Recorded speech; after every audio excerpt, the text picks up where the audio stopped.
Good evening. It's so nice to have you here. It's time to take a quiet moment, to let the day grow sleepy, and let your mind float. Tonight, we're going to follow a secret story.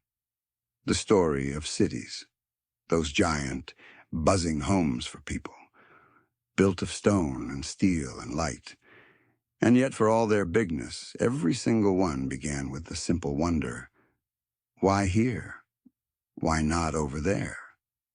Before we drift into our story, I would love to know where in the world you are listening from. The comments down below are like little stars twinkling all across the map, and it's always a joy to see how far this story can travel. If this story makes you feel calm, or if you learn a little something, a gentle like and subscribe means so much.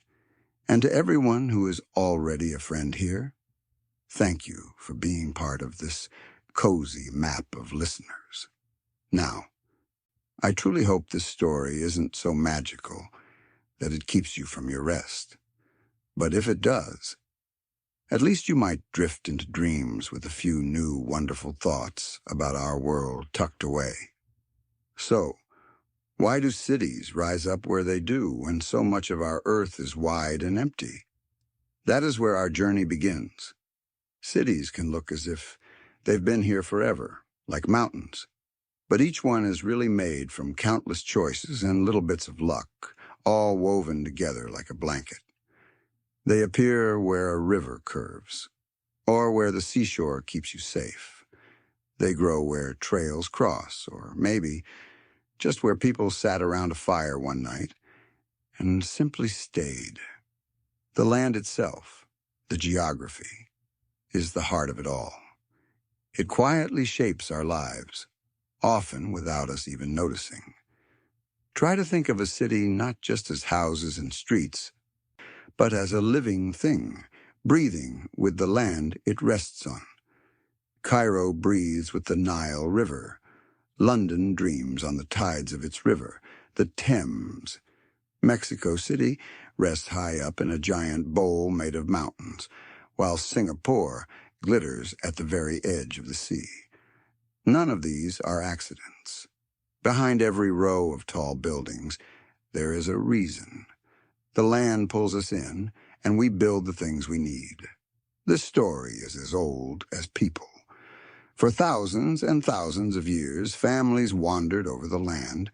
They only stopped where they felt they could be safe and find food. Tiny villages grew into towns, towns grew into cities, and cities became bright centers of art and power. As they grew, there were more reasons to be in that spot. People needed safety, a place to believe, a spot for leaders, and later, places for factories and new ways to connect. In this journey, we'll look for all the answers to that question. We will wander by rivers and safe harbors, across mountains and deserts. We'll peek into holy places and palaces, into mines and markets of old empires, and all the way to the giant cities of today. This isn't just a map lesson. It's the story of how people gather together. It's about how the land guides us, and how our choices leave marks on the earth that can last for hundreds of years. Every chapter is one more piece of the answer to that simple question. Why here? And so, let's begin at the very, very start, with the first people who chose to stop wandering, and instead built the first fires of a home. Long, long ago, before any tall buildings or busy roads, our relationship with the land was all about one thing: survival. To understand where cities came from, we have to float back in time, many thousands of years. Imagine just a few small campfires, glowing in the dark, where small groups of people started to stay in one special place. For most of time, people were always moving. Families of hunters and gatherers drifted with the seasons. They followed the herds of animals, the ripening berries, and the changing luck of the land. But even while they wandered, some special places seemed to call them back, over and over. They were like familiar rooms in a giant, unknown house. What made a place worth coming back to? At first, the answer was as simple as water. A riverbank wasn't just a place to get a drink, it was full of fish. And it was a place where thirsty animals would always come, which made them easier to hunt. Springs that bubbled right out of the ground must have seemed like magic. They were gifts that never ended, where life naturally gathered. Lakes and marshes gave people reeds to weave baskets, birds to eat, and good, dark soil nearby for the very first tiny gardens.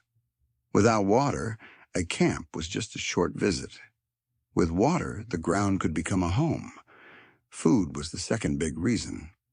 Early people were very smart. No one stayed for long where their tummy was empty. Grassy fields with herds of animals, forests full of nuts and berries, or a seashore covered in shellfish. All of these were good reasons to stop and rest for a while. Over time, the pattern repeated. The camp started to feel like home. Maybe they arranged stones in a circle for the fire. Maybe they hid their tools in the roots of a big tree to use when they came back. Slowly, with no big announcement, these for a little while camps began to turn into forever homes. Safety mattered too. Life was fragile. Danger could come from other groups, from wild animals or from nature itself. A hilltop was a perfect watchtower to see all around. A bend in a river, with water protecting three sides, gave a lot of safety for very little work.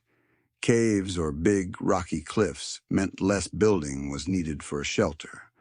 High ground and narrow paths became the geography of safety. People looked for places where they could see trouble coming and where the land itself would help protect them. Rich, dark soil gave one more reason to stay. Farming was just beginning.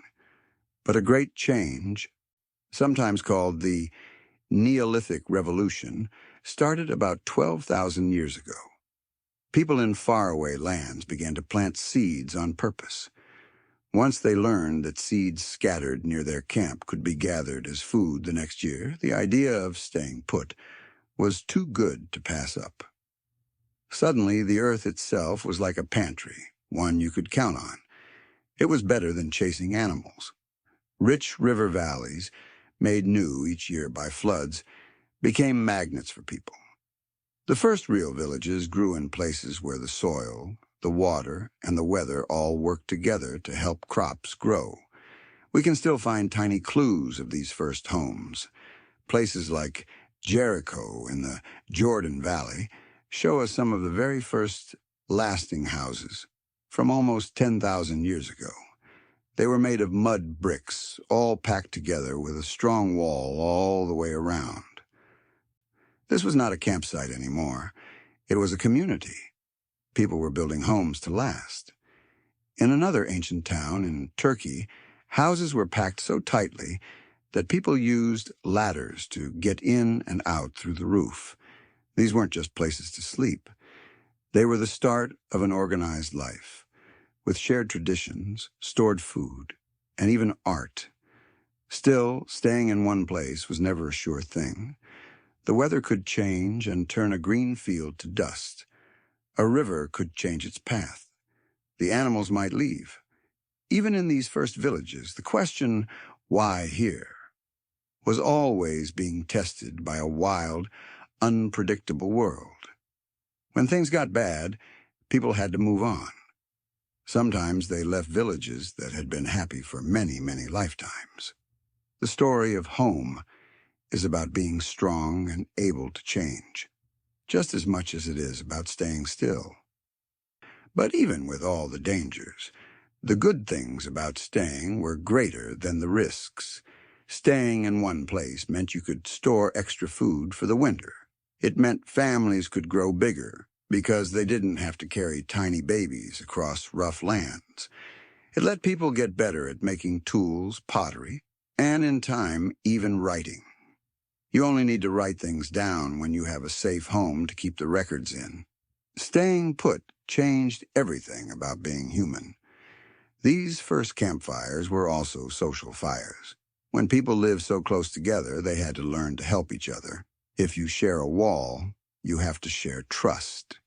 Fields of grain needed everyone to work together to protect them. Stories and traditions grew to tie the community together like invisible string. Even their beliefs may have changed, from the spirits of the wide, open wild to gods and goddesses who watched over the land, the harvest, and the home. The land itself helped shape these changes. A wide, rich floodplain could feed more people than a scrubby little hill.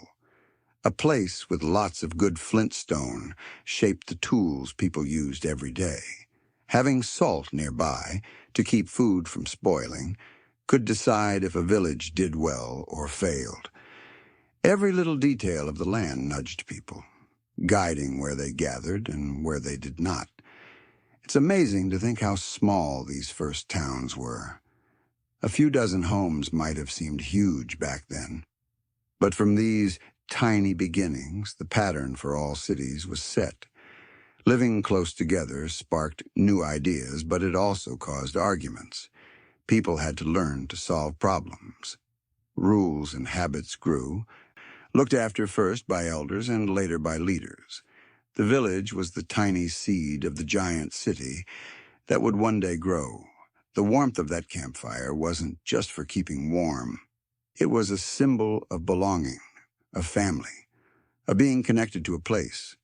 To choose to stay, to build a home, and raise children on the same spot was to say, this is ours.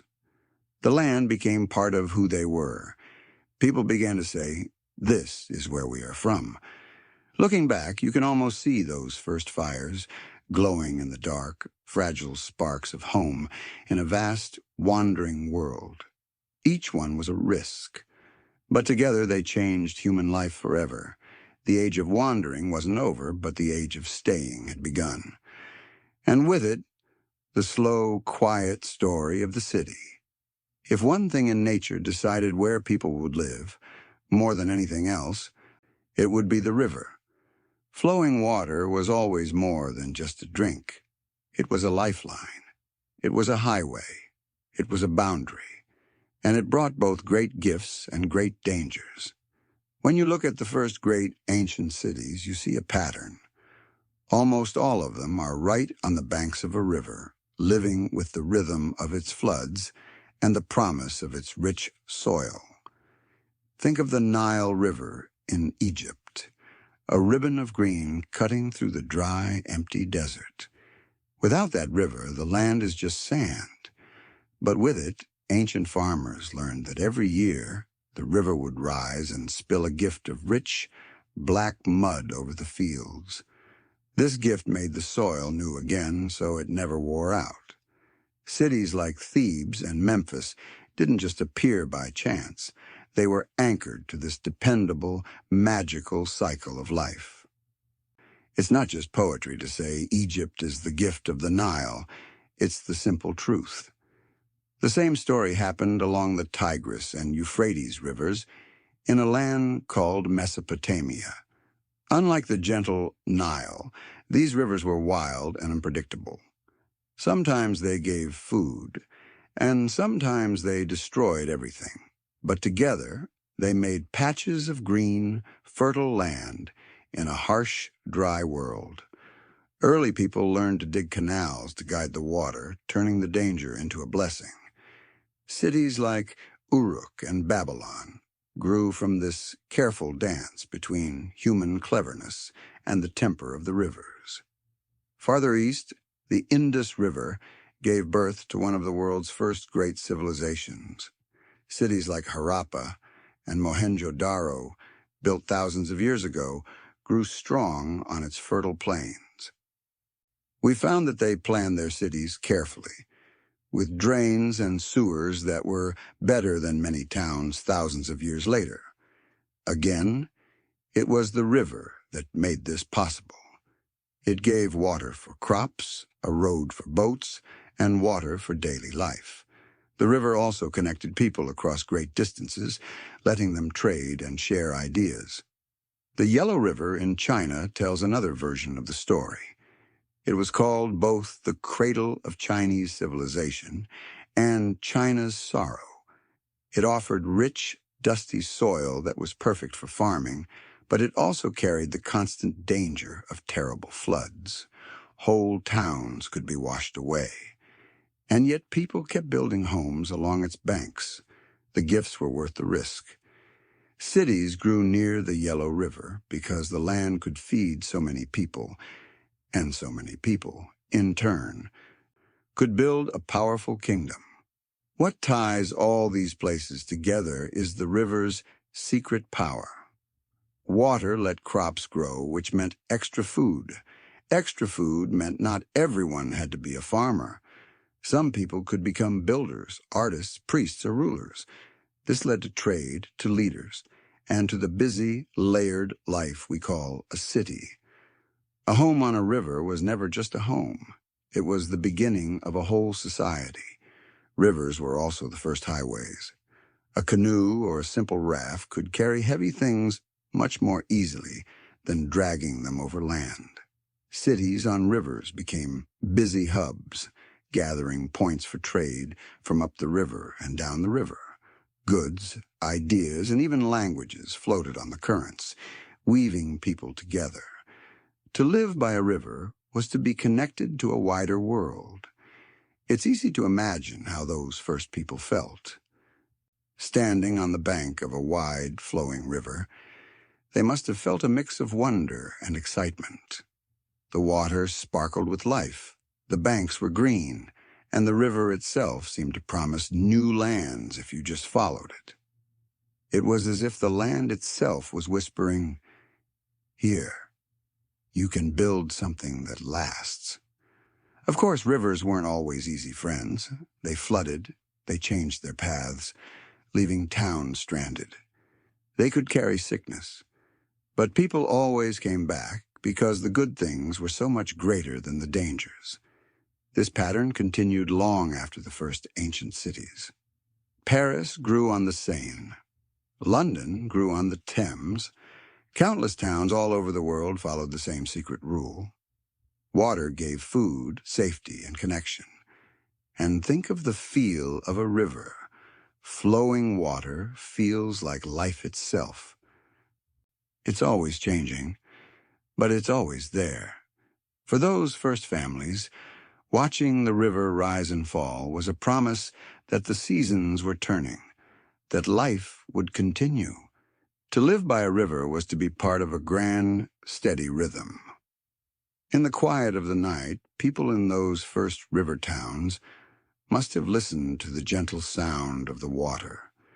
It was the sound of safety, a reminder that tomorrow the fields would be fed and the journeys would be possible.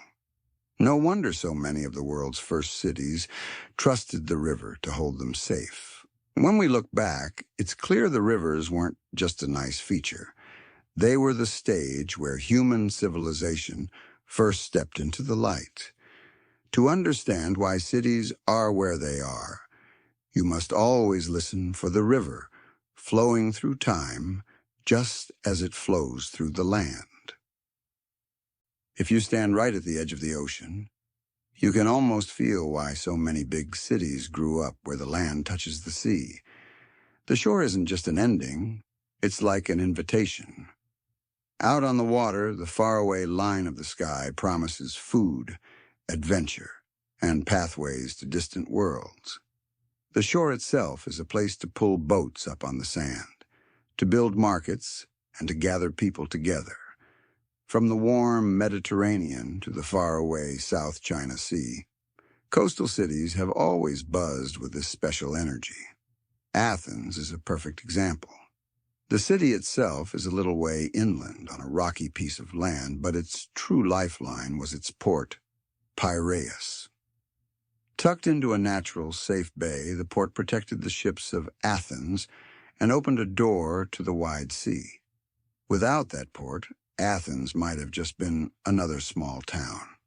With it, the city became a great sea power, a center for trade, and the place where so many big ideas about life and government were born. The shape of the coastline gave Athens safety for its ships and a path to get grain, wood, and treasures from faraway lands. Carthage, in North Africa, tells a similar story.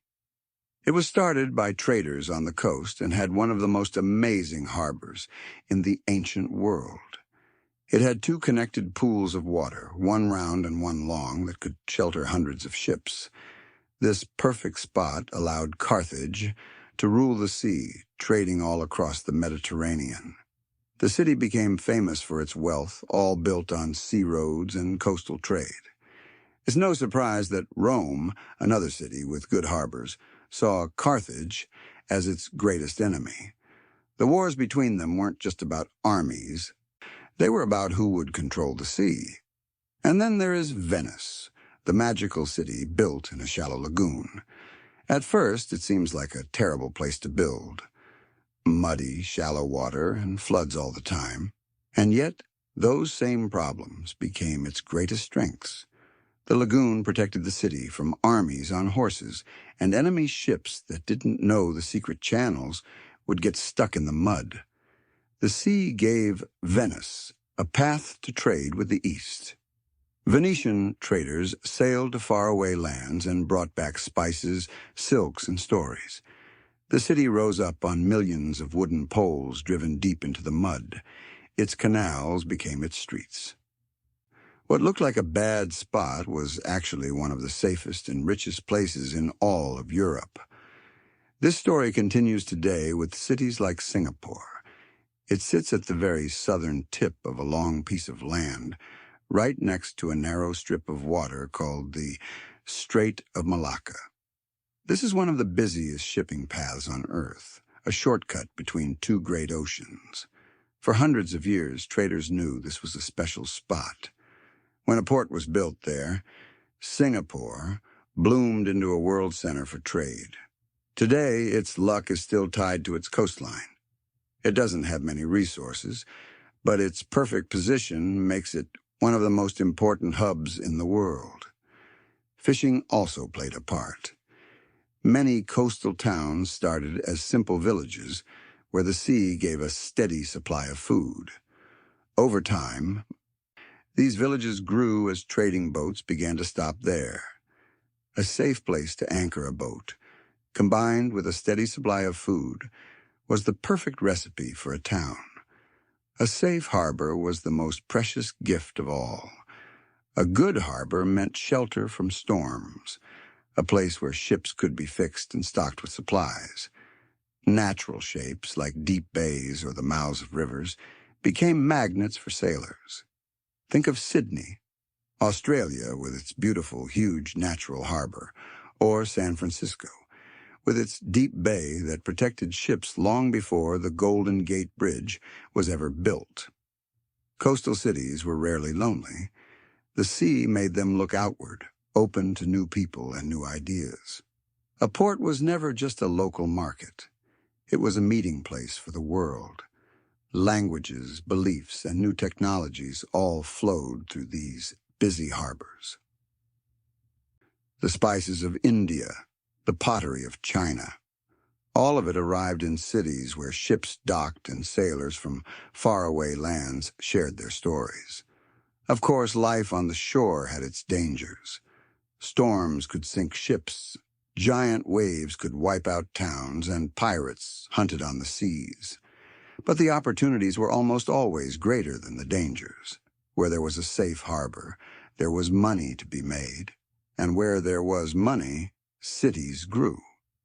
People learned to adapt, building lighthouses, strong seawalls, and forts to face the challenges of the sea. There's something special about living at the edge of the land. On one side is the solid, familiar world. On the other is the mystery of the wide-open sea. It's no wonder so many myths and legends are born from the ocean. If rivers were the cradles of civilization, then harbors were its doorways. They opened up the world, turning strangers into neighbors. Athens, Carthage, Venice, Singapore, Each one tells the same story. The land gives the perfect spot, but it is the human spirit of adventure that brings it to life. To walk through any great port city today is to feel that same energy. The smell of salt in the air, the cry of seagulls, and the endless coming and going of ships. It's the echo of the same forces that shaped our world. Some cities didn't grow by rivers or oceans. They grew just because they were at a crossroads, a place where paths crossed. Imagine trails coming together from all directions. This is where travelers would stop to rest, and where mountains or deserts pushed everyone onto the same narrow path. In these places, a city's power didn't come from its water or soil. It came from its position. To be at the right meeting point was to be at the center of the world, even if the land around you seemed empty.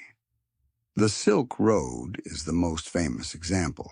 It wasn't really one road, but a web of dusty trails that stretched for thousands of miles, from China to the Mediterranean Sea. It crossed high mountains and giant deserts, and along these trails, cities popped up like beads on a string. Cities like Samarkand and Bukhara became famous for their beauty and wealth. Long lines of camels, called caravans, loaded with silk, spices, and jewels, had to stop somewhere. They needed food, water, and a safe place to rest. These cities gave them markets to trade in and walls to protect them.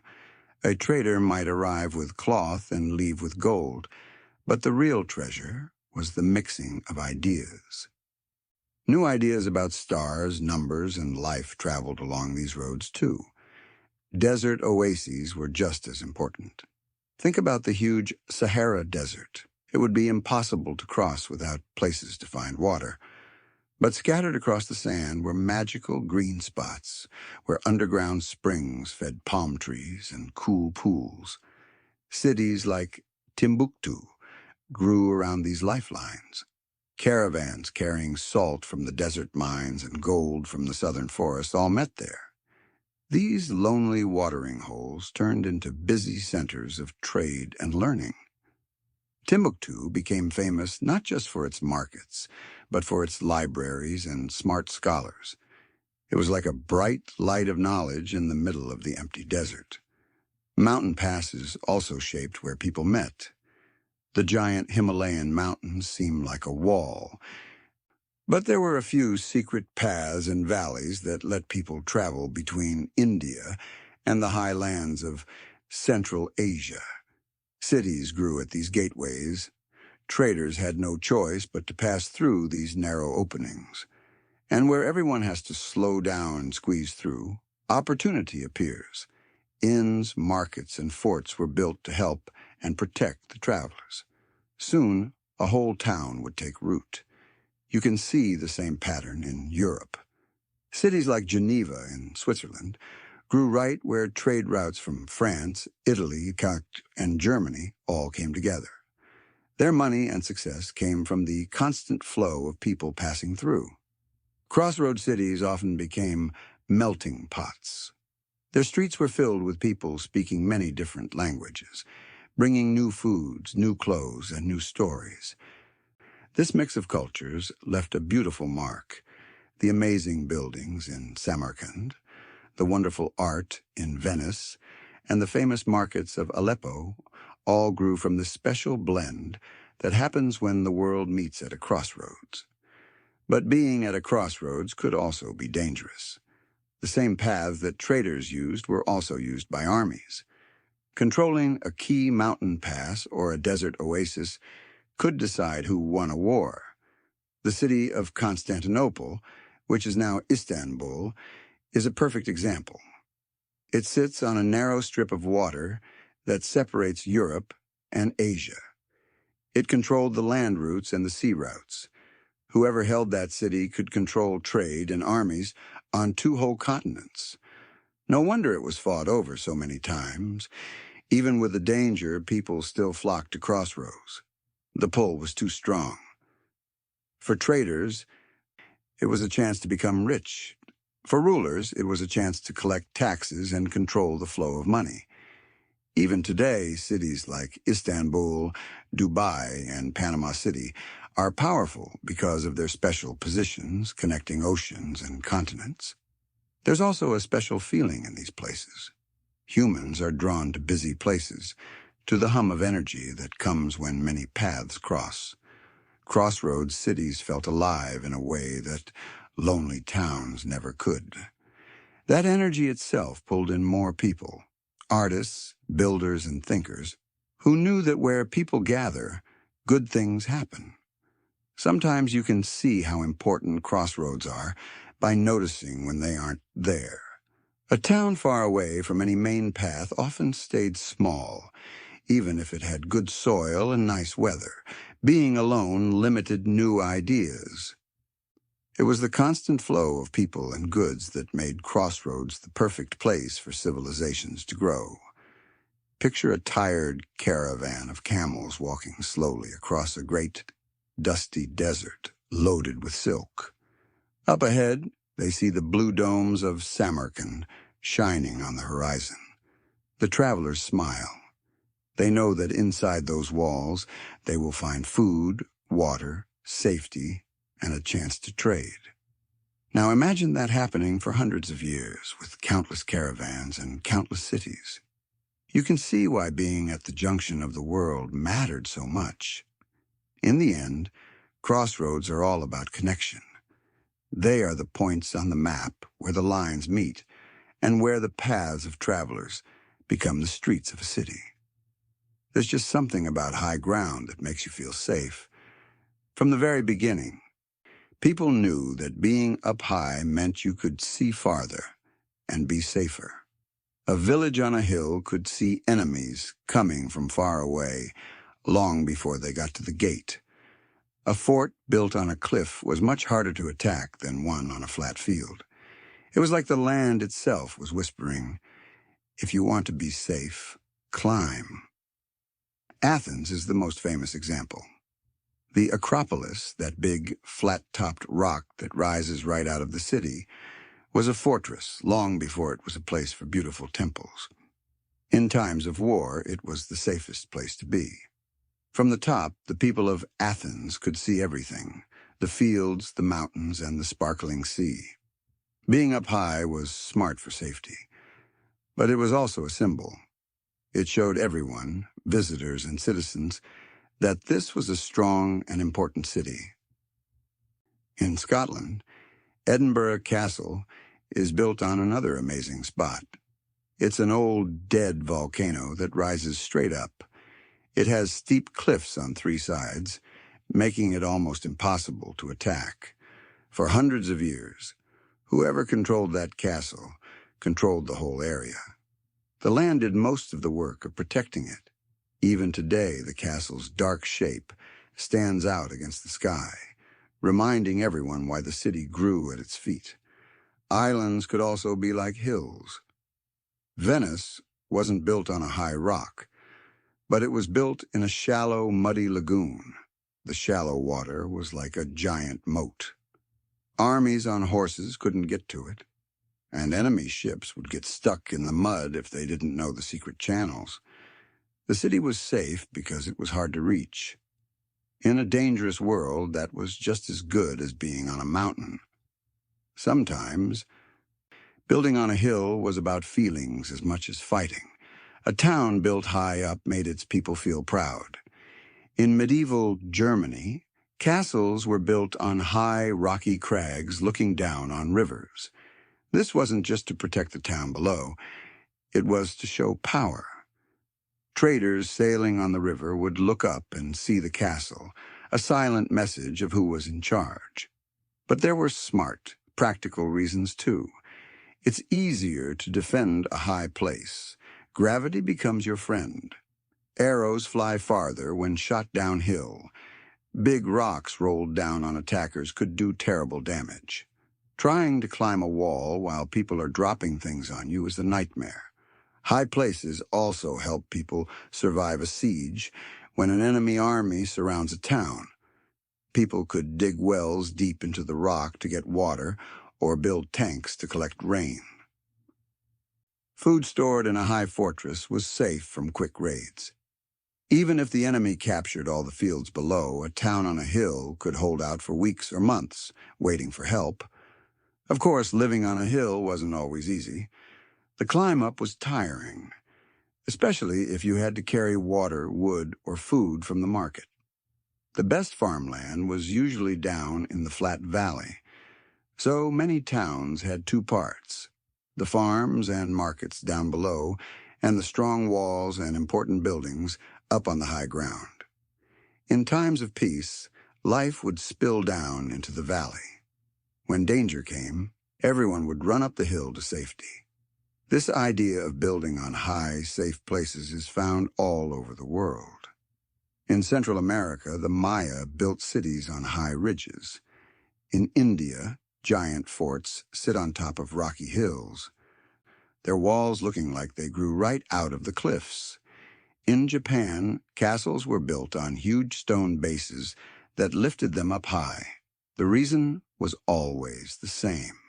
If you rise above the danger, you can survive. Sometimes the hills didn't just protect a city, they became part of its story. Rome itself was first built on 7 hills along the Tiber River. The 7 hills of Rome became famous, a key part of the city's identity. There's a poetry to these high places, too. People are drawn to high spots for reasons that aren't just about safety. When you stand on a hill, you see the world differently. You feel closer to the sky. Often these high places also felt holy. The line between a fortress and a temple could be blurry. A high, safe place could be for both gods and generals. Not every city could be built on a hill. Of course, many great cities grew on flat plains, but the ones that chose the high ground left a special mark on history. Their shapes are easy to remember. Even today we climb those same steep paths, not as soldiers but as visitors, feeling the same strength in the stones. In the end, these high places remind us that building a home has always been about more than just comfort. People were willing to climb steep hills every day in return for safety and pride. The land asked for hard work, but it paid back with survival. From Athens to Edinburgh, the simple advantage of standing up high has always been one of our best and oldest friends. Cities don't always start because of safety or shopping. Sometimes a city grows because people believe a place is special, holy. People have always been pulled toward places that feel magical. A mountain where gods might live, a river that could wash away worries, a small shrine where miracles were said to happen. Around these special places, towns grew, fed not just by water and food, but by faith. Think about the Ganges River in India. To many, this river isn't just water. It is worshipped as a goddess, a living spirit that can cleanse people and give blessings.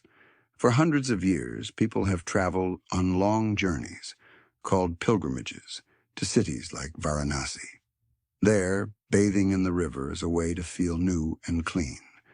The city's streets, its temples, and its long stone steps, called ghats, all lead down to the water. Daily life and holy traditions mix together. The city is busy and strong because of this spiritual pull. Without that belief, Varanasi might be just another town on a river. With it, it is one of the most special holy cities on earth. Jerusalem is another powerful example. It sits on a few small hills. The land isn't very rich. It's not the easiest place to protect. And it doesn't have a big river or a harbor. And yet it became one of the most important places in the world for 3 different faiths: Judaism, Christianity, and Islam. People have streamed to Jerusalem for thousands of years. Its streets have been walked by prophets, kings, and millions of hopeful believers.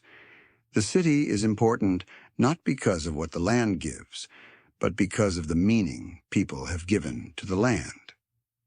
In ancient Greece, a place called Delphi, tucked onto the side of a mountain, became the center of the Greek world.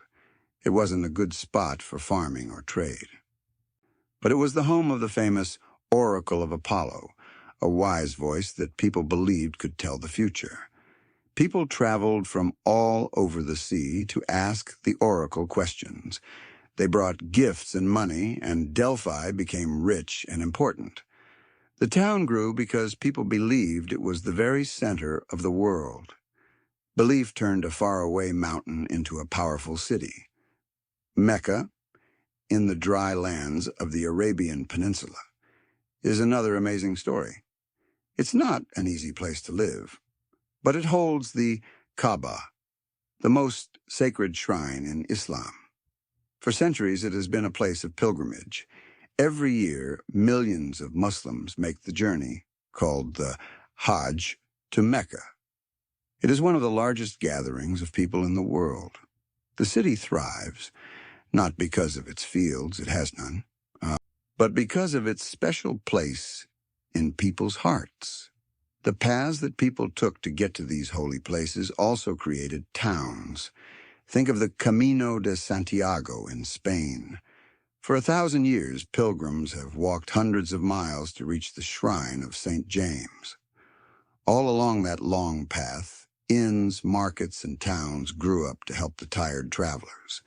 The path itself became like a thread, stitching towns together. Water often felt holy, too. In France, the town of Lourdes was just a small village until, in the 1800s, a young girl said she saw visions near a spring. People came to believe the water had healing powers. Soon, millions of people were visiting, and a huge town grew up around that one small, sacred spring. Once again, faith and the land worked together. These holy places also became centers for art and learning. Pilgrims brought money. That money was used to build amazing temples, churches, and monasteries. It also paid for libraries and schools. The holy city of Angkor in Cambodia was built around the temple of Angkor Wat. It was both a religious capital and one of the biggest cities in the whole world before factories were invented. But building cities on holy ground had dangers. Because these places were so important, they were often targets for armies. Jerusalem was attacked and rebuilt many times. Shrines were robbed and temples were torn down.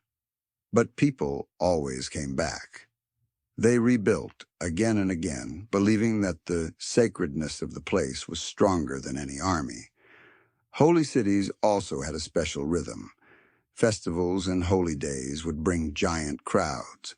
Markets would boom, selling souvenirs and food. The city wasn't just a spiritual place, it was also a busy business center. This pattern tells us something deep about people. We need more than just food and safety. We need meaning. And often we find that meaning in the land itself. A cave, a mountain, a spring, these spots become more than just places. They become anchors for our culture. In these sacred places, we see how cities can be shaped by invisible feelings as much as by visible rivers. Belief can make a piece of land magnetic, pulling people to it from all over the world. From the banks of the Ganges to the hills of Jerusalem, faith turns spots on the map into destinies. These are the cities that people built, not just for survival, but for the soul. When powerful kings and queens create huge empires, they don't just use the land they find, they change it. They decide where the most important city, the capital, will be. This choice is not an accident. It's a way to show everyone we are in charge. A capital city is the center of power, the place where all the rules are made. Rome is a perfect example of how land and power work together. At first, its spot on the Tiber River seemed just okay. It wasn't on the coast, and it wasn't in the richest farmland. But it was at a good crossing point on the river, and it was in the middle of the Italian peninsula. As Rome's power grew, this spot became a big advantage. It was close enough to the sea for trade, but far enough inland to be safe from surprise attacks by sea. From its 7 hills, Rome grew and grew. Soon, it was the heart of a giant empire that stretched from Britain to Mesopotamia. All roads really did lead to Rome. This wasn't just a saying, it was a plan. The capital was the center of their world, and they built roads like spokes on a wheel, all leading back to the heart. Constantinople, which is now Istanbul, shows the hand of a ruler even more clearly. The Emperor Constantine chose that spot on purpose. The city sits on a narrow strip of water that separates Europe and Asia. It's like a bridge and a gate all in one. Whoever controlled that city controlled the sea path between the Mediterranean and Black Seas, and the land path between 2 continents. It was easy to protect, with water on 3 sides. This smart geography meant the rulers could control trade, tax ships, and watch armies. For more than 1,000 years, it was one of the most important and powerful cities on Earth. In China, the story of Beijing shows the same kind of careful choice. It was built in the north, close to the frontier, to protect the empire from nomadic tribes. But Beijing was more than just a guard tower. It was built to be a symbol of power, laid out in a special, orderly way. The Forbidden City, and where the emperor lived, was at the very center. It was like a map of the universe, with the emperor at the heart of everything. Empires often moved their capitals. In Russia, Peter the Great did something amazing. He built a brand new city, St. Petersburg, on empty, swampy land by the sea. He wanted Russia to look toward Europe, to trade and share ideas with its Western neighbors. He forced the land to obey his dream. Capitals chosen by rulers often last, even after their original advantages are gone. They last because all the power, money, and important buildings are there. To leave the capital would be to admit the empire was weak. So, Rome stayed important long after its empire fell, and Beijing has been the center of China for centuries. When a capital is chosen, it changes all the land around it. Roads and canals are built to connect the faraway parts of the empire to the center. Food from all over is sent to feed the people in the capital. Giant, beautiful buildings are put up to impress everyone. But being the center also makes you a target. Rome was attacked many times. Constantinople was too. All that concentrated wealth made these cities glittering prizes for enemies. Rulers have always understood this. A strong capital meant a strong empire. They bent the land to serve their political needs, and in turn, their choices left marks on the land that we can still see today. The Roman roads are still there. The Great Wall of China, built to protect the capital's lands, still stretches over the hills. Even today, new capitals are sometimes built. Brazil built a new capital, Brasilia, deep in the jungle, to try and spread people and wealth away from the coast. These new cities are reminders that the land is still being shaped by power.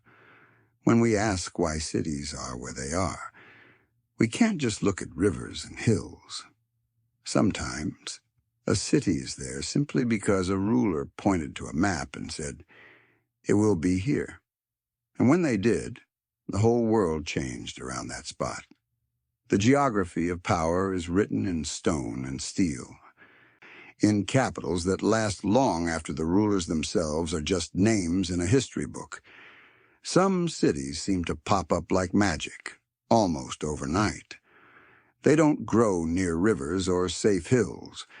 They grow because someone found a secret hidden in the ground. A sparkle of gold in a river, black coal in a hill, white salt under the dry sand.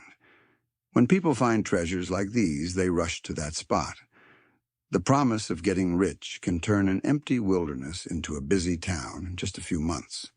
But just as quickly, when the treasure runs out, those same cities can dry up, leaving behind empty buildings and quiet streets, ghost towns. The gold rushes are the most famous story. In the 1800s, gold was found in California.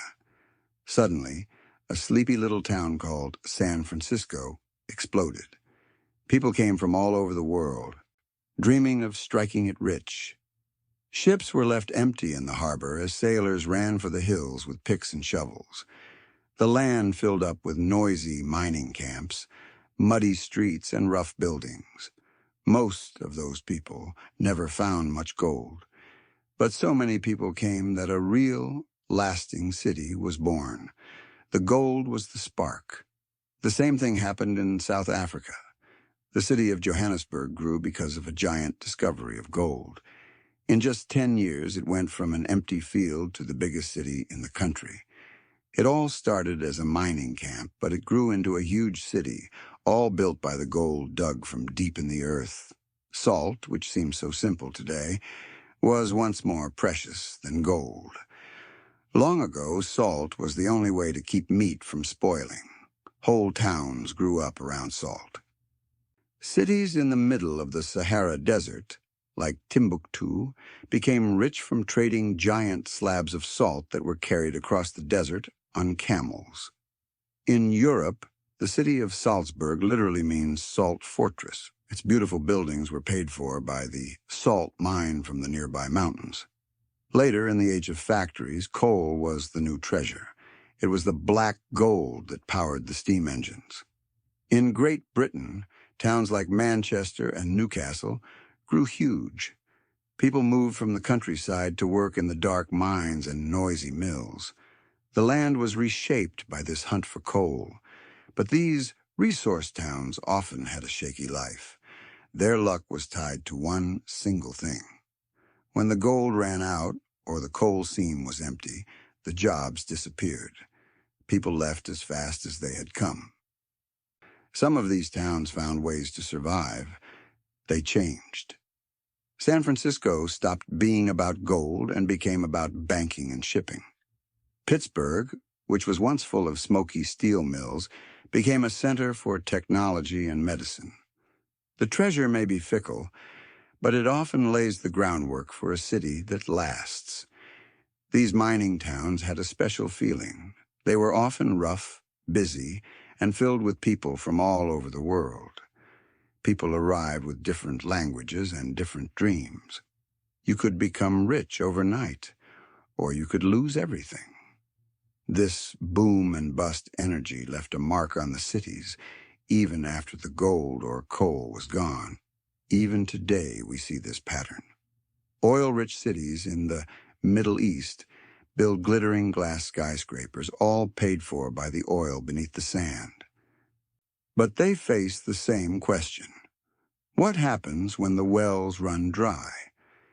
In the story of why cities form, hidden treasures are like a bright spark. They are exciting, powerful, and sometimes they don't last long. Gold, coal, salt, silver. Each one has pulled people to strange and difficult corners of the world, making cities bloom in the wilderness. Some of those blooms faded. Others learned to change. But all of them remind us that the ground beneath our feet can be just as powerful as any river or harbor. When big sailing ships from Europe crossed the oceans long ago, they carried more than just sailors and treasure. They carried a new idea of what a city should be. And they stamped this idea all over the world. When they took over new lands, which was called colonization, they didn't just rule them, they changed them. They built new cities to show their power. The map of the world was redrawn. Port cities were the first and most important. Wherever the big ships could anchor safely, a town grew up to serve them. In the Americas, ports like Havana, Cartagena, and Veracruz became the vital links between the new colonies and the old empires. Sugar, silver, and tobacco flowed out. Soldiers, rulers, and new goods flowed in. The land's shape, a deep harbor or a safe bay, decided the spot. But the reason for the city's growth was the empire. These colonial ports were often places of sharp contrasts. Inside the city walls, you would find European-style buildings, big churches, and government offices. But just outside the walls, you might find the neighborhoods of the local people, often with narrow, winding streets. The city itself was a map of power. Sometimes the city was split in two on purpose. There was the European quarter with wide, straight streets, and the native quarter, which was often crowded and ignored. The very streets showed who was in charge. The rulers from Europe also built brand new capital cities from scratch. In South America, the Spanish built Lima, in Peru, right on the coast. It was laid out in a careful pattern, a grid of straight streets with a big open square in the middle. The main church and the government palace faced each other across the square. This pattern represented spiritual power and royal power. This same grid was stamped onto cities from Mexico City to Buenos Aires. The British did the same. New Delhi in India was built with giant, wide avenues and huge government buildings, all designed to look grand and powerful. It wasn't a city that grew slowly. It was a city designed to be a symbol of empire. This grid, the pattern of straight crossing streets, was one of the favorite tools of the colonizers. It was orderly and easy to understand. It was easy to map, easy to control, and easy to guard. It felt like putting order onto a world they saw as wild. The French used grids in New Orleans, and the Dutch built canals and straight streets in their city in Indonesia. These new patterns were often forced onto the land. In the Americas, the great Aztec city of Tenochtitlan was torn down, its canals filled in. The Spanish built Mexico City right on top of the ruins. They ignored the old clever ways the Aztecs had managed water. This created problems with floods and water shortages that the city still struggles with today. The new order often ignored the wisdom of the old. But these colonial cities were not just quiet monuments. They became busy, complicated places where cultures met and mixed. The ports especially were full of sailors, traders, soldiers, and migrants from many different continents. In places like Havana or Cape Town, the mix of African, European, and local traditions created new languages, new foods, and new music. The marks of this time are still visible today. Many of the biggest cities in Africa, Asia, and the Americas still have the grids, the main squares, and the big administrative buildings that were first built by colonizers. The geography of empire lasts for a very long time. This part of our story shows us another truth. Sometimes cities grow not because the land is good, but because power demands it. Ports were built where ships could dock. Capitals were built where rulers wanted to rule. The grid was drawn where empire wanted order. When you walk through the straight streets of a city in South America or the grand avenues of New Delhi, you are walking on lines first drawn by the hand of an empire. There was a time, not too long ago, when cities seemed to grow chimneys instead of trees. The air itself felt busy, full of smoke and dreams.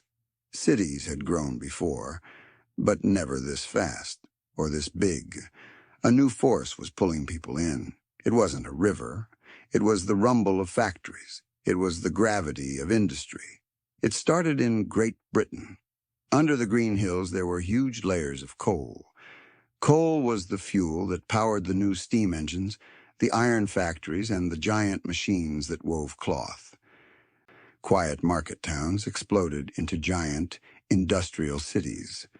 Manchester is a perfect example. It changed almost overnight. The damp air was good for spinning cotton, and new canals and railways connected it to coal mines and the port of Liverpool. In just a few years, it was nicknamed Cottonopolis. The sky was full of smokestacks, and the air was thick with soot. People poured in from the countryside, trading their quiet fields for a job and a wage. This story repeated all over. Birmingham became a center for making things from metal, Sheffield for steel, Newcastle for coal. Each city's sudden growth was thanks to having fuel and materials nearby, and the new railways that stitched the country together. The steam trains shrank distance. Cities became magnets, pulling everything toward them. This new pattern quickly spread. In Germany, the Ruhr Valley turned from a quiet place into one of the most industrial regions in the world. Coal and iron ore were found right next to each other. In America, cities like New York and Boston grew fast, but the Great Lakes region became the real powerhouse. Pittsburgh rose on steel, Chicago on railways and meatpacking, and Detroit on building cars. Immigrants from Europe and families from American farms flooded into these loud, smoky, busy cities, all looking for a new life. These new industrial cities felt different. They were landscapes of smoke and steam.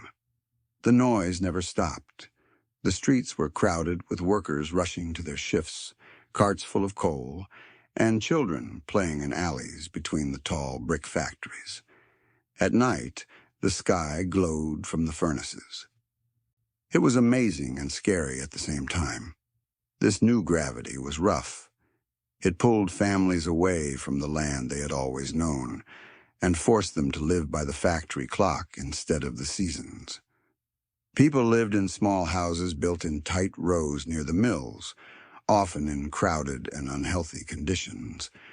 But the city offered something the countryside could not: a steady wage, and the small, faint hope of a better life. For many, that hope was enough. Railways were the key. They didn't just connect mines to factories. They let cities grow bigger and bigger. A town with a railway junction could become a giant city, pulling in food and people from far away. London, Paris, and Berlin all grew even bigger as railway lines spread out from them like giant spider webs. And the factories needed customers. The millions of people who moved to the cities became the new market, buying the very things they were making. The more people came, the more factories were needed, and the more factories were built, the more people came. Growth just fed on itself. The human cost was high. Sickness spread quickly in the crowded neighborhoods. But people fought to make things better. They formed groups and unions to ask for safer conditions and cleaner water. The industrial city wasn't just a place of work. It was a place where new ideas about fairness and society were born. Looking back, it's amazing how quickly the world changed. In just a few generations, many people went from living on farms to living in cities. The land's quiet pull from rivers and soil was replaced by the loud, powerful pull of mines and mills. The smoke from that time has cleared, but the shape of the cities it made is still with us. It was the blueprint for the modern world. If you look at a map of our world right now, you'll see something amazing about the biggest cities. They love the edges of the land. They gather by the sea. They sit where big rivers meet the ocean, or they line up along the great pathways of trade that connect the whole world. These giant megacities, with tens of millions of people, might seem new, but they are still following the same secret rules of the land that guided the very first villages. Water, movement, and connection still decide where we gather. The only difference is that now the scale is so much bigger. Look at Tokyo, the biggest urban area in the world. It sits on a flat plain facing Tokyo Bay, a safe harbor that has been a center for fishing and trade for hundreds of years. The bay gave it a good start. But what makes Tokyo so huge today is its connections. It's the center of a web of superfast bullet trains, highways, and giant airports. Its spot facing the Pacific Ocean connects it to all the world's shipping routes. The land gave it a starting point, but technology made it a giant. Shanghai tells a similar story. It grew where the massive Yangtze River pours into the sea. For centuries, that river was a highway into the heart of China, carrying food and goods. Shanghai's harbor opened China to the rest of the world. Today, its skyline, full of futuristic towers, is a symbol of trade. The river and the coast made the foundation, and modern shipping and finance built the skyscraper. Mumbai in India also owes its life to the sea. It grew around a group of natural harbors on India's west coast, a perfect spot for trade between Europe, Africa, and Asia. Today, the city is a giant, bustling hub of finance, movies, and trade, still breathing with the rhythm of the ocean. Not all giant cities are on the coast, but even the inland ones, like Cairo or Mexico City, are almost always on a river or at the center of a web of highways and airports. They are hubs, places where people, goods, and ideas all come together. New things like container shipping made these hubs even more powerful. Huge ports in Singapore, Hong Kong, and Rotterdam became the new crossroads of the world, handling millions of metal boxes full of goods. Singapore, sitting at a narrow shortcut for ships, became a vital link in the world's supply chain. Airports are the new harbors.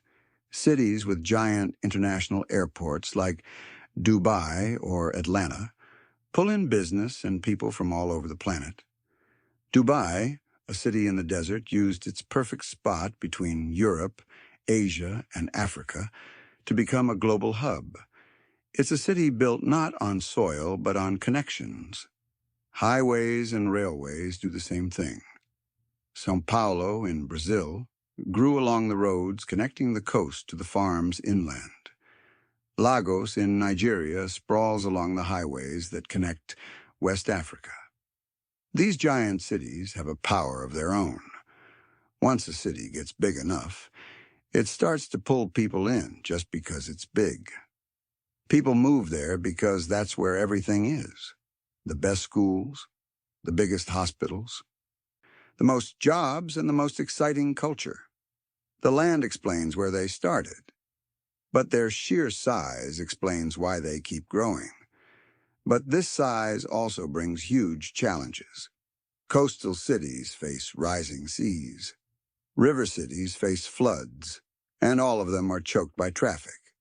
The very things that made them great also make them fragile. Jakarta is sinking so fast that the government is planning to move the capital. Even so, the pull of the megacity is strong. It represents opportunity. It's a chance to connect the whole world. People keep coming, drawn by the same hopes for a better life that pulled the first farmers to the riverbank. The hum of the airport and the glow of the skyline are the modern version of the first safe campfire. In the end, today's giant cities are shaped by the same old forces, just made bigger by technology. Rivers, coasts, and crossroads still matter, but now we've added airports, container ports, and the invisible highways of the internet. The modern megacity is the newest chapter in the very old story of where humans choose to gather. There is a secret thread that runs underneath every city story. That thread is water. Not gold, not stone, not even rich dirt for farming. Water has always been the most important friend to people building a home.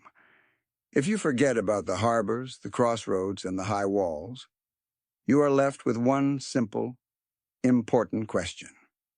Where will we get our water? Without it, no city can last. With it, people can build homes in the most surprising places. In the very first villages, this meant living near a spring or a river. People dug wells by hand, lining them with stone. Getting water was a daily job, a ritual so important that a whole town could fail if the well ran dry. Some of the oldest things humans ever built aren't palaces, they're wells. As towns grew bigger, getting water became a bigger job. This is where we see how clever ancient builders were. The most amazing examples are the aqueducts. These were giant stone bridges built to carry water. They stretched for miles, sloping just a tiny, tiny bit so the water would flow all by itself. The Romans were masters at this. Their aqueducts brought millions of gallons of water into Rome every day, feeding public fountains, grand bathhouses, and even private homes. To see the ruins today is to see the confidence of a city that believed it could bend nature to its will. Other people found other answers. In hot, dry Persia, they dug amazing underground tunnels called qanats. These tunnels gently sloped for miles, carrying cool water from mountains to dry valleys, hidden from the sun so it wouldn't evaporate.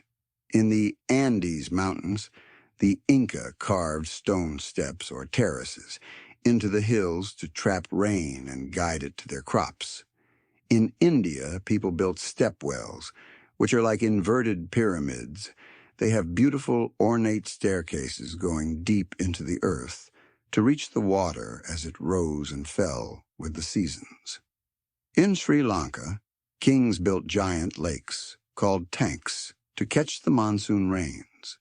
These weren't small projects. They were huge, and they supported entire cities. To control water was to control life. Canals were another answer. In Venice, the canals are the streets. In China, the Grand Canal was built to carry grain from the rich farms in the south to the capital city in the north, feeding millions. Canals weren't just for water, they were for transportation too. Cities that couldn't solve the water problem struggled. The beautiful secret city of Petra, carved from red rock in the Jordanian desert, survived for centuries because its people were experts at catching every single drop of rain.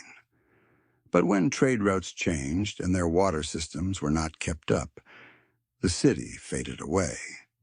Even today, the same rule is true.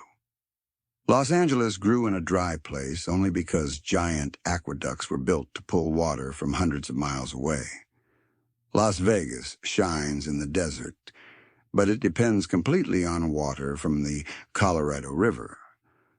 Modern cities may be built of glass and steel, but their foundations are still wet. Water shapes our lives in other ways, too. Public fountains were the original meeting places, where neighbors shared news. Roman baths were like community centers, and many beliefs and festivals are centered on water. But water is also a reminder of our limits. Floods have destroyed cities. Dirty water has caused terrible sickness. In the 1800s, London suffered from cholera epidemics because the city's waste was dumped into the Thames River, the same river they got their drinking water from. It was a hard lesson, but it led to modern sewer systems that keep us safe. It's amazing how this one theme is the same all over the world. Whether in a desert or jungle, the question is always, how do we get and protect our water? And water also gives cities their beauty. Think of Paris along the Seine, or Prague, reflected in its river. A city with water feels alive. You could say the history of cities is the history of plumbing.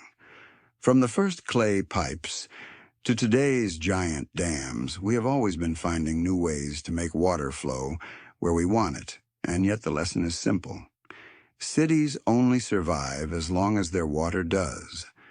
Behind every glittering skyline is the simple, quiet promise of a glass of water.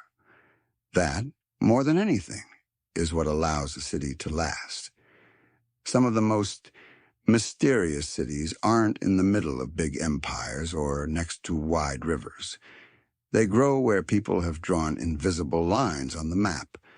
You can't see these lines, but they are very powerful. These lines are borders between countries, or the edges where one way of life stops and another begins, where languages change, where rules change, where cultures meet. Cities often pop up, acting like bridges between two different worlds. Borders are funny things. They can divide people who live on the same land.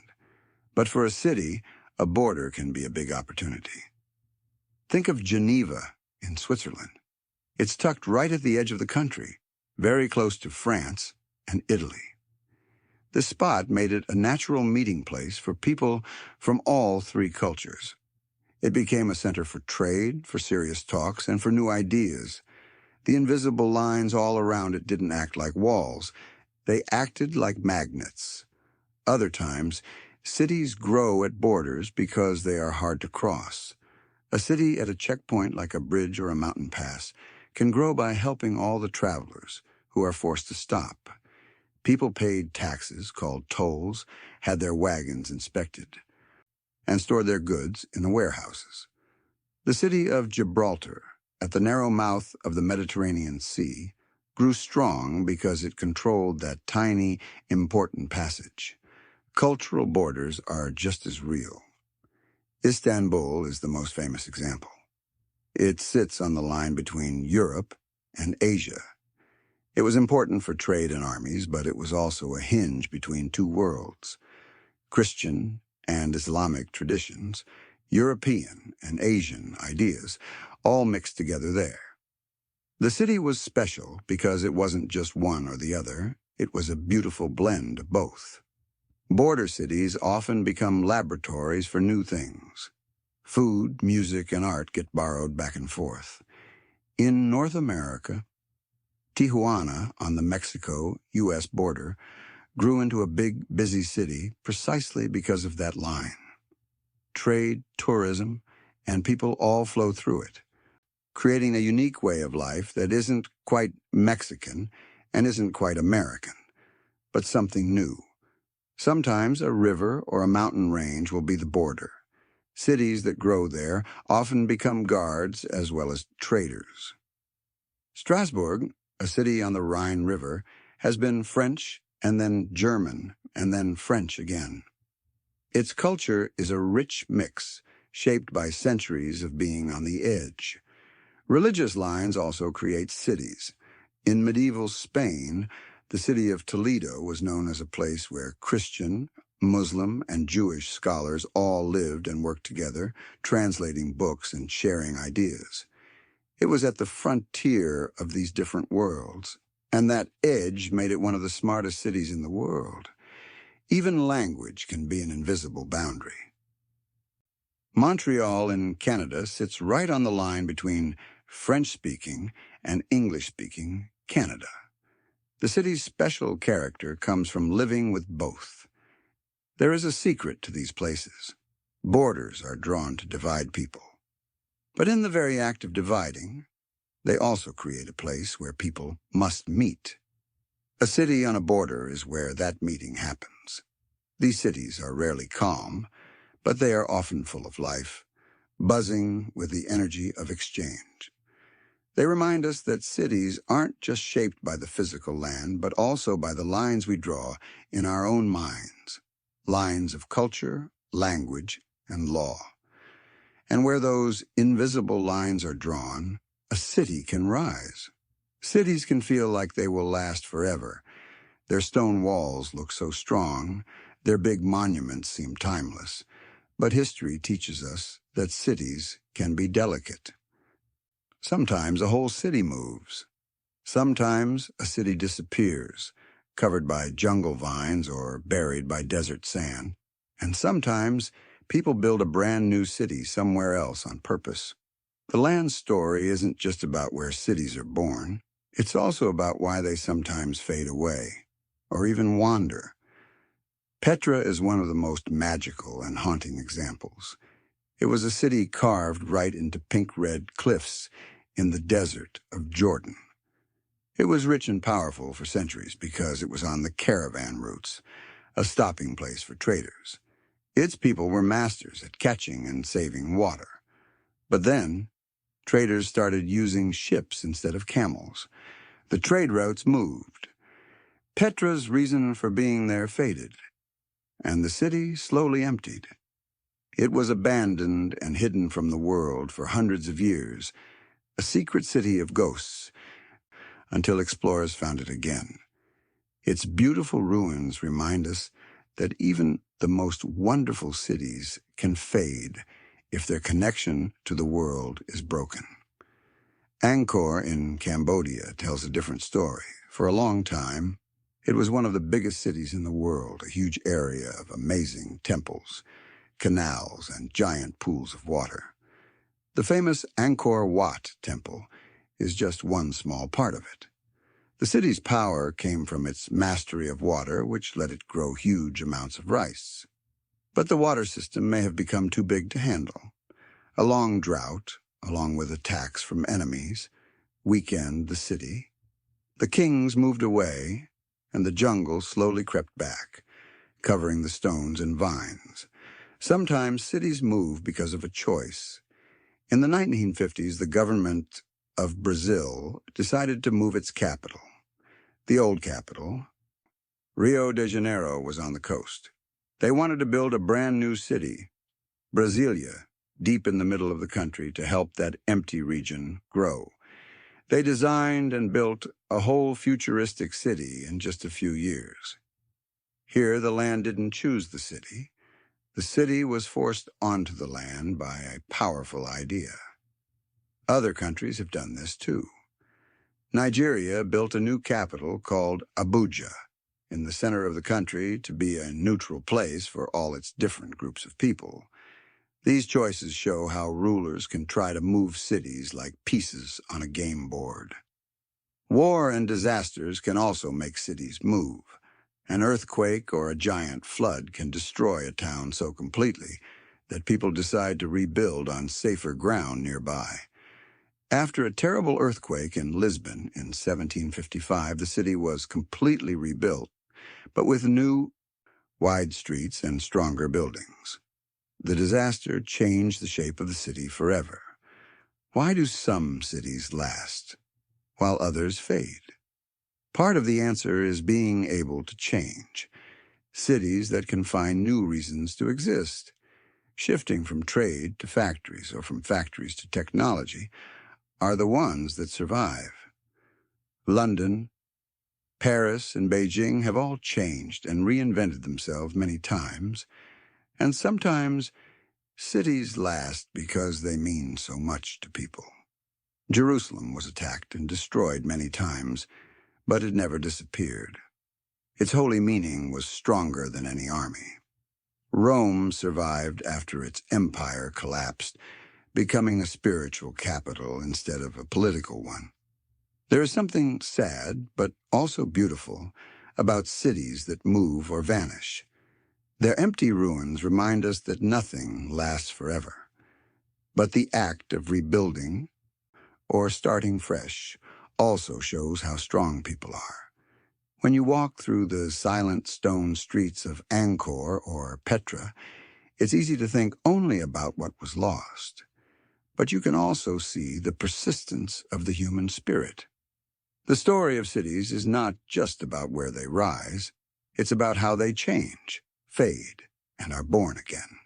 Cities have always pulled people in like magnets. But today, the magnet isn't just water or safe walls. The magnet is dreams. Cities are full of opportunity. They glow with the promise of a new job, a good school, or a more exciting life.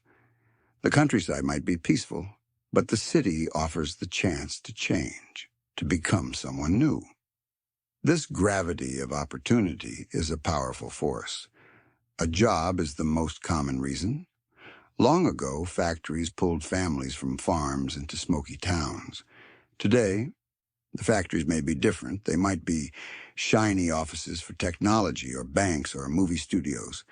But the pull is the same. People move to cities for work.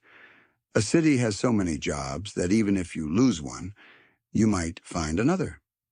The city offers more choice. Education is the next pull.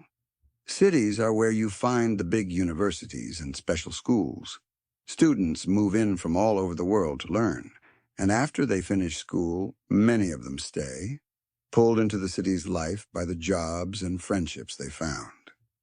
In this way, a city is always renewing itself with fresh energy and new ideas. Culture adds another layer of magic. A small town might have its traditions, but a city has theaters, museums, concerts, and art galleries. The city is full of creative energy. People may come for a job, but they stay for the life.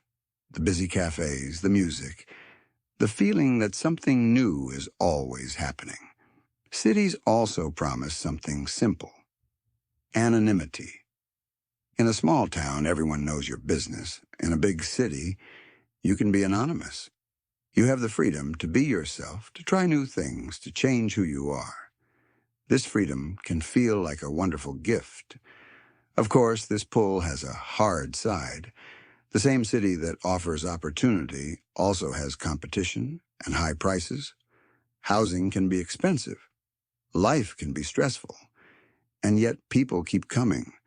The chance of a better life, even a small chance, often feels better than staying put. You can see this clearly in the giant cities of the developing world. In Lagos or Dhaka, millions of people arrive every year, hopeful. The conditions can be very, very hard, but for many, it still feels more promising than the poverty they left behind. Even the internet hasn't stopped this. Some people thought that if we could all work from home, cities wouldn't matter. But the opposite happened. Cities have become even more important. They are the hubs where the most creative ideas are born. The internet connects us, but being together in the same place is still where the real magic happens. Silicon Valley, or Hollywood, aren't just places on a map. They are special ecosystems of talent. There is something timeless in this. The ancient farmer who moved to a big city for a job at a temple, or the modern student who buys a plane ticket to New York or Seoul, they are both following the same pull. The city is the place of maybe. It's where your life story can change. The gravity of opportunity explains why, even with all the traffic and the noise, cities keep growing. They aren't just collections of buildings. They are engines of hope. To step into a city is to step into a world of new possibilities. And as long as humans have dreams, the lights of the city will keep pulling us in. The land itself leaves its fingerprints all over a city. Under all the noisy traffic and busy houses, the shape of the earth is quietly guiding everything. The hills and valleys decide where a street must bend, where people build their homes, and where the tall buildings can stand. This shape of the land, the topography, is the city's invisible architect. Flat land, or plains, have always been an easy place to build. It's simple to lay out straight streets, farms are rich, and travel is easy. Cities like Chicago spread out on a flat prairie, which let it grow in all directions, with a neat grid of streets and endless railway lines. Plains let cities spread out wide. Valleys tell a different story. When a city grows in a valley, its shape often copies the land. It becomes long and narrow. Los Angeles is stretched out in a big bowl surrounded by mountains. Valleys give shelter and water, but they also squeeze the city. Roads and neighborhoods have to follow the valley floor or creep up the sides. Mountains force cities to be even more clever. In places like Kathmandu in Nepal or La Paz in Bolivia, the city clings to steep slopes. The streets have to zigzag. Building is hard work, but the result is often beautiful. These cities look like they were carved right into the mountain, part human and part earth. Volcanoes have their own strange pull. Cities like Naples, Quito, and Manila all live in the shadow of a fiery mountain. The ash from volcanoes makes the soil incredibly rich, perfect for farming. So, people come, even with the danger. The volcano is a gamble. It gives rich soil, but it also threatens. Over time, the volcano becomes part of the city's identity. Coast shapes cities in gentle ways. A curved bay decides where the docks will be. A long, thin piece of land, a peninsula, can stop a city from spreading, forcing it to grow tall instead of wide. Rio de Janeiro is squeezed between green mountains and the blue sea, and its shape is totally unique. San Francisco's famous steep hills and beautiful harbor are the two things that define its shape. The land writes the first draft of the city. Even the rock under the ground matters. Mexico City was built on the soft, drained bed of an old lake. Because the ground is so soft, the city is slowly sinking under its own weight. Venice is famously built on wooden poles stuck in the mud. Every tall building and every subway tunnel is a conversation with the rock and mud beneath it. Rivers carve their signature into a city. Paris hugs the Seine. London wraps around the Thames. The bridges that cross the river become the most important spots, the heart of the city. The river splits the city in two, the left bank and the right bank, the north side and the south side, and each side often has its own special feeling. The spread of modern cities still follows these old rules. Highways follow the flattest paths. Airports need huge, flat pieces of land. And new houses are built on gentle slopes, not steep cliffs. There's also a feeling to it. A city with a dramatic landscape becomes famous for it. Cape Town, under Table Mountain. Seattle, between its mountains and the water. These natural shapes become the city's icon, as much as any building. What's amazing is how people have always adapted. We dig tunnels through mountains, we build land out into the sea, we build skyscrapers on soft ground. We are always trying to shape the land. But even with all our technology, the land's fingerprints remain. The modern skyline still follows the curve of a hill or the edge of the water. The land was here first, and it quietly guides where and how we build. It is the silent partner in every city's design. The weather has always whispered secrets to people looking for a home. It helped decide not just where people could live, but where they could live well. A city is like a big experiment, seeing how many people can live close together. But for that experiment to work, the climate has to help. The temperature, the rain, and the wind aren't just background details. They are the stage for our lives. If the weather is too extreme, the experiment becomes very difficult. It's not an accident that many of the world's great cities are in temperate zones, places with mild winters and warm, but not burning hot summers. Paris, London, and New York all have weather that is comfortable most of the time. This good climate means farms nearby can grow plenty of food, and water is steady. The weather is nice enough that people can use their energy for art, ideas, and building instead of just trying to survive. Rain matters just as much. Cities grow best where there is enough rain for crops, but not so much that it floods all the time. Too little rain, and the land turns to dust. It's a delicate balance. Heat can be a great challenge. Cities in hot tropical climates like Bangkok or Lagos have to deal with sticky, oppressive warmth and heavy monsoon rains. And yet they grow as people adapt, building homes that let the air flow through, and later using air conditioning. Cold is an even bigger barrier. As you travel far north or far south, the big cities disappear. Huge parts of Siberia or Canada are nearly empty, not because there isn't space, but because it's so hard to live and build when the ground is frozen and the winters are long and dark. Deserts are just as hard. It's almost impossible to build a big city in the Sahara without a source of water. Cities like Cairo survived by clinging to the Nile River. In the modern world, technology has let us build cities in the desert, like Dubai, Las Vegas, and Phoenix. But these cities are in a constant battle with the climate, using huge amounts of energy to bring in water and run air conditioners. Even wind leaves its mark. In some places, a steady wind from the sea makes a hot place feel comfortable. In other places, a strong, cold wind can make life miserable. Long ago, wind patterns were the secret to trade. Cities on the Indian Ocean grew rich because the monsoon winds were so predictable. They blew ships one way for half the year and the other way for the other half, creating a giant trading network. When you look at a map of the world's cities, the pattern is clear. Most of them are in the middle parts of the globe, where the climate is the most comfortable. But humans are stubborn.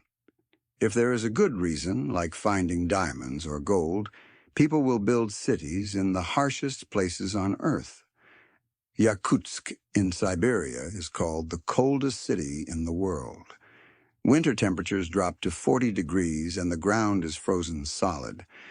But over 300,000 people live there, all because of the minerals hidden in the frozen earth. Climate is so important because it controls our food and water. A city can't survive if the farms around it fail. History is full of stories of cities that faded away when a long drought came or the weather turned cold. Today, climate change is bringing new challenges. Coastal cities are threatened by rising seas.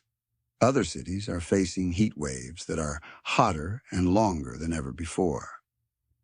The same forces that shaped the first villages are still at work, testing our modern cities.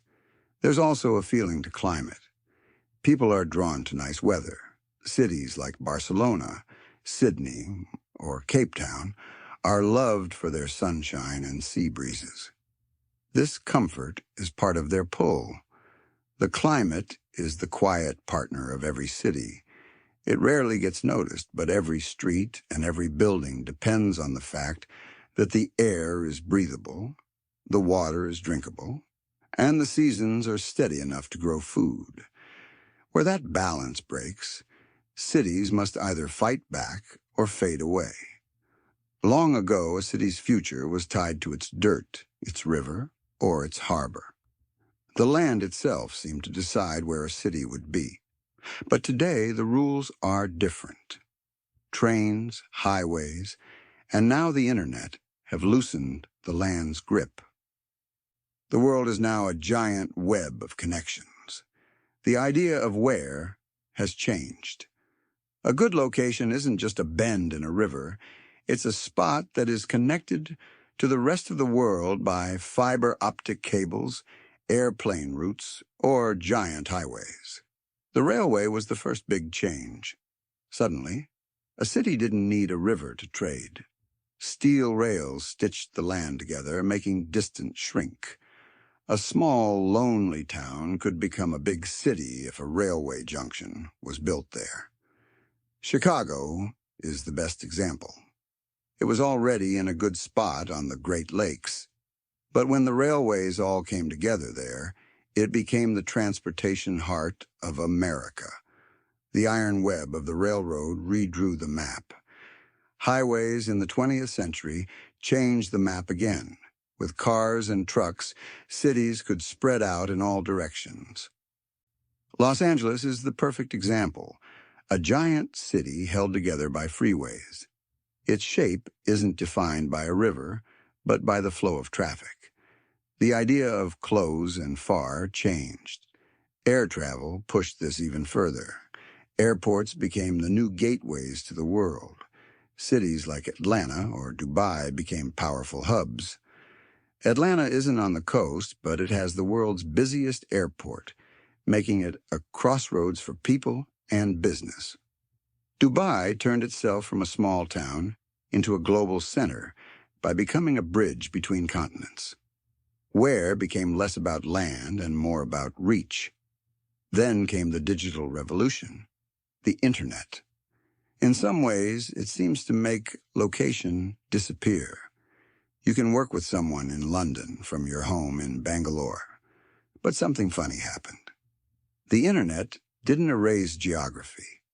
It just created new, important spots. Cities with fast connections, big data centers, and lots of skilled people became the new magnets. Silicon Valley isn't just a sunny place in California. It's the most important node in a global digital network.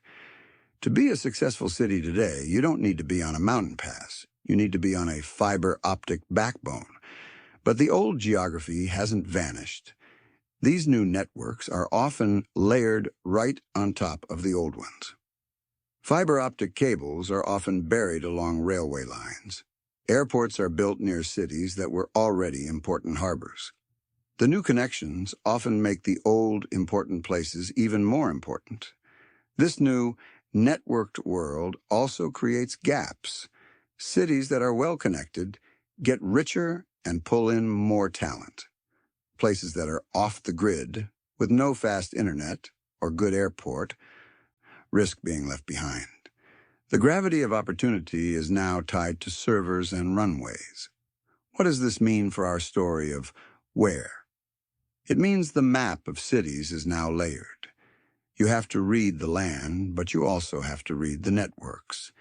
To thrive, a city must be connected by ships, by planes, or by light-speed data. And yet there's a paradox. Even with all this technology, people still crowd together in physical cities. We can work from anywhere, but we still move to New York or London or Tokyo. We still need that buzz, that energy, that magic that happens when creative people share the same space. So, geography hasn't ended. It has just transformed. A city is no longer just where it stands. It is where it connects. It can seem strange, even a little crazy, that so many of our biggest cities are in dangerous places. Places where nature causes trouble, again and again. They are built on land that floods. They are built on lines in the earth that shake. Or they are built near mountains that breathe fire. Why would people build a home in such a risky spot? The answer isn't that they didn't know. The answer is that the good things about the location were so great, they decided to take the risk. Floodplains are the clearest example. Rivers flood, and when they do, they leave behind rich, dark mud that is perfect for farming. That fertile soil is what drew people in the first place. Cairo and the Nile are the perfect story. The flood was both a danger and a gift. Today, giant cities like Dhaka or Bangkok face the same trade-off. They are in perfect spots for trade and farming, but they are also flooded all the time. People stay, and they build walls and pumps, trying to hold the water back. Earthquakes are a different kind of danger, sudden and scary. Tokyo and San Francisco and Mexico City are all built on shaky ground. They have all been badly damaged, and they will be again. But people stay. Why? Because Tokyo is the heart of Japan with its harbor and rich plains. San Francisco has one of the most beautiful and useful bays in the world, a gateway for trade and ideas. People stay because the advantages are irresistible. Over time, they have learned to build smarter, with buildings that can sway and bend. Volcanoes are just as fascinating. Naples? Italy lives in the shadow of Mount Vesuvius, the same volcano that buried Pompeii. The risk is always there. But the volcanic soil is wonderful for growing grapes and vegetables, and the bay is beautiful. So millions of people live there. They accept the gamble. Some cities seem to live in constant danger. Jakarta is sinking and flooding. Manila is in the path of giant storms and near volcanoes. But these cities are full of life, and energy. They prove that people will adapt again and again, rather than leave a place that has become their home. Why take the risk? Part of it is that the gifts are now, and the dangers are maybe. The rich soil feeds you today. The harbor brings trade today. The earthquake or the eruption might not come for 100 years. Humans are good at focusing on the present. Culture is another reason. A city that survives a disaster often makes that survival part of its story. Tokyo has been rebuilt many times from earthquakes and fires. Being strong and resilient is part of its character. The straight roads might be the echo of an old plan. Your city, too, is part of the story. Why here? That question holds all the secrets.